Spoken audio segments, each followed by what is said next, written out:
बाद जितने रह गए हैं हम सब रह गए हैं। हमारा मानना है कि जिंदगी, मौत, नफा, नुकसान सब कुछ उस मालिक के हाथ में है। उस मालिक ने आपको और हमको जिंदगी दिया है। और ये जुमला अब अगला सुन लो कि उस मालिक ने कोरोना के बाद आपको और हमको जिंदगी इसलिए दिया है, और वो मालिक हमसे ये कह रहा है कि सुनो भारतवासियों, कोरोना जो खतरनाक था, जिसने सैकड़ों लाखों इंसानों की जान ले ली, कोरोना से भी ज्यादा खतरनाक है मोदी वायरस। कौन सा वायरस? जोर से बोलो, कौन सा वायरस? कौन सा वायरस?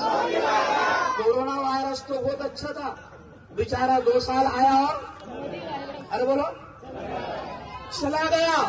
ये वायरस 10 साल से है, और इस वायरस से मुल्क को बचाने के लिए आपको, हमको, सबको मौका मिल रहा है। 13 तारीख को इस मुल्क को जालिमों से बचाने के लिए, इस मुल्क को कातिलों से बचाने के लिए, इस मुल्क को नफरत फैलाने वालों से बचाने के लिए 13 तारीख को हमारी वोट का बेहतरीन अंदाज में इस्तेमाल करना है।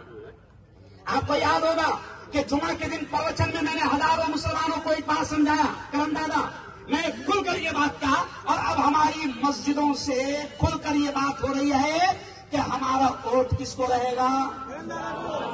माशाअल्लाह। वो किस लिए हम वोट दे रहे हैं?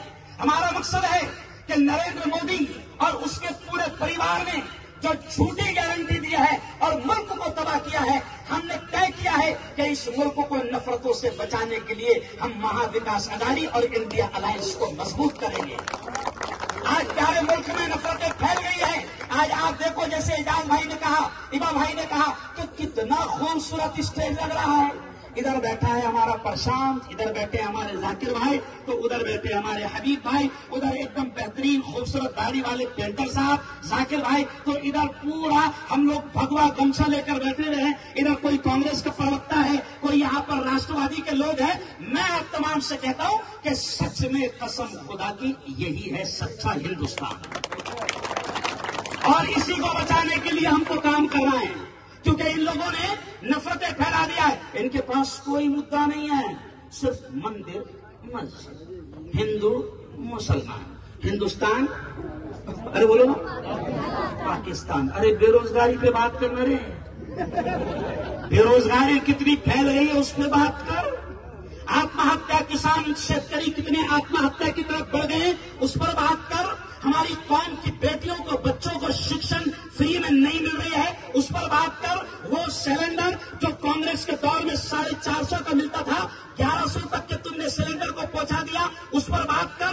आपने कोरोना का दौर देखा होगा कि कोरोना के दौर में लाशें तैरते हुए आपने देखा है। कोरोना के दौर में आपने देखा कि ऑक्सीजन लोगों को नहीं मिल रहा था। कोरोना के दौर में आपने देखा कि हमारी माएं, हमारी बहनें दवाइयों के लिए और इंजेक्शन के लिए तरस रही थी। कोरोना के दौर में आपने देखा कि हॉस्पिटल में बेड नहीं मिल रहे थे। ये बुरी स्थिति बना दी है नरेंद्र मोदी और बीजेपी सरकार ने। इस बुरी स्थिति से इस मुल्क को बचाना है तो आपको महाविकास अघाड़ी और इंडिया अलायंस को मजबूत करना अरे बोलो पड़ेगा।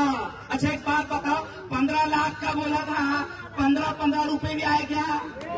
अरे बोलो भाई, आज तक इससे बड़ा झूठा देश में कोई पैदा नहीं हुआ। आप बात समझो।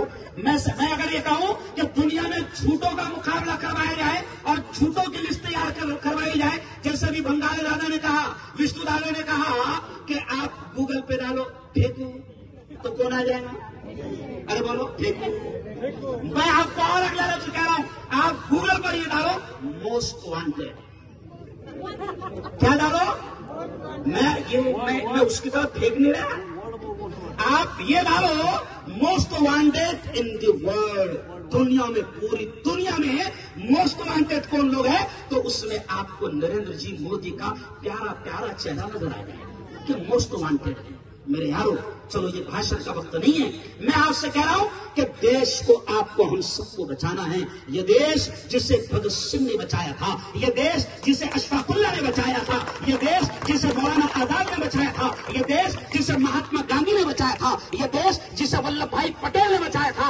आज आपको और हमको कसम खाना है कि नफरतों के फैलाने वालों के हाथों में अब इस देश को हम जाने, जोर से बोलो, जाने ये आए नौकरी खत्म, ये आए रोजगार खत्म, ये आए फैक्ट्री खत्म, और अब की बार अगर ये आए तो देश खत्म हो जाएगा। और याद रखो, केमिस्ट भवन में मैंने एक जुमला कहा था, मेरी माताएं बहनें यहां पर बैठी हुई है, इनको मालूम है क्या उसूल है, चाय को तीसरी मर्तबा उबालो तो वो जहर बन जाती है। तो चाय वाले को अगर तीसरी मर्तबा मौका दिए तो पूरे मुल्क में जहर फैल जाए। ये लोग बात करते हैं महिलाओं के सम्मान की। आज ये मेरी माताएं बहनें, करम दादा बड़ा प्यारा लग रहा था कि हम लोग जो आपके साथ प्रचार रैली में घूम रहे थे, हमारी माताएं बहनें हमारे साथ घूम रही थी। मेरा मुस्लिम समुदाय देख रहा था कि मुफ्ती साहब हमारे धर्म गुरु जो है वो माताओं बहनों के साथ चल रहे। हम बड़े अदब से एहतराम से उनको झुककर सम्मान कर रहे थे। मैं आपसे ये कहता हूं कि ये लोग महिलाओं के सम्मान की बात करते हैं, लेकिन मैं मुस्लिम धर्म गुरु आपको चैलेंज के साथ कह रहा हूं कि इन 10 सालों में जितना माताओं और बहनों को प्रताड़ित किया गया और जितना जुल्म इन पर किया गया, कसम खुदा की इन 10 सालों में जितना जुल्म हुआ है वो कभी नहीं हुआ है। आज हमको देश को बचाना है और वोट देना है शिक्षा के लिए। काहे के लिए? बोलो जोर से, काहे के लिए?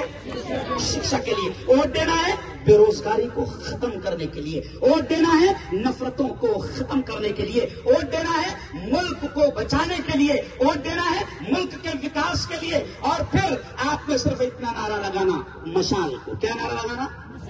क्या नारा लगाना? मेरा वोट, मेरा वोट, मेरी अम्मी का वोट, मेरे दादा का वोट, मेरे बाबा का वोट, मेरे चाचा का वोट। सच नाम किसका? अल्लाह का। करम भाव, इधर मशाल का ऐलान हुआ, उधर से जोरदार तालियां बजा दे आप। बहुत